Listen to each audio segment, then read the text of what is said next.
Genesis 17, New Living Translation. When Abram was 99 years old, the Lord appeared to him and said, I am El Shaddai, God Almighty. Serve me faithfully and live a blameless life. I will make a covenant with you by which I will guarantee to give you countless descendants. At this, Abram fell face down on the ground. Then God said to him, This is my covenant with you. I will make you the father of a multitude of nations. What's more, I am changing your name. It will no longer be Abram. Instead, you will be called Abraham, for you will be the father of many nations. I will make you extremely fruitful. Your descendants will become many nations, and kings will be among them. I will confirm my covenant with you and your descendants after you, from generation to generation. This is the everlasting covenant. I will always be your God and the God of your descendants after you. And I will give you the entire land of Canaan, where you now live as a foreigner, to you and your descendants. It will be their possession forever, and I will be their God. Then God said to Abraham, Your responsibility is to obey the terms of the covenant. You and all your descendants have this continual responsibility. This is the covenant that you and your descendants must keep. Each male among you must be circumcised. You must cut off the flesh of your foreskin as a sign of the covenant between me and you.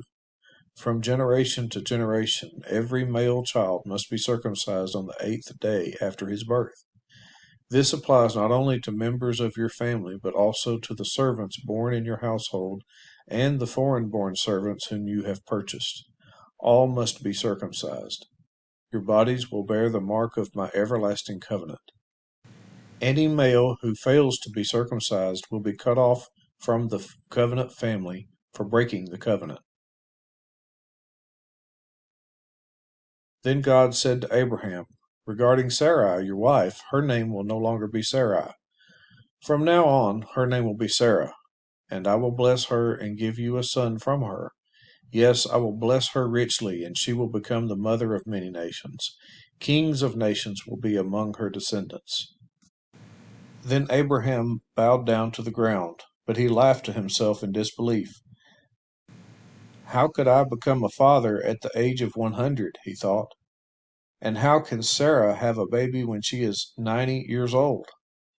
So Abraham said to God, May Ishmael live under your special blessing. But God replied, No, Sarah, your wife, will give birth to a son for you. You will name him Isaac, and I will confirm my covenant with him and his descendants as an everlasting covenant. As for Ishmael, I will bless him also, just as you have asked. I will make him extremely fruitful and multiply his descendants. He will become the father of 12 princes, and I will make him a great nation. But my covenant will be confirmed with Isaac, who will be born to you and Sarah about this time next year. When God had finished speaking, he left Abraham. On that very day, Abraham took his son Ishmael and every male in his household, including those born there or those he had bought.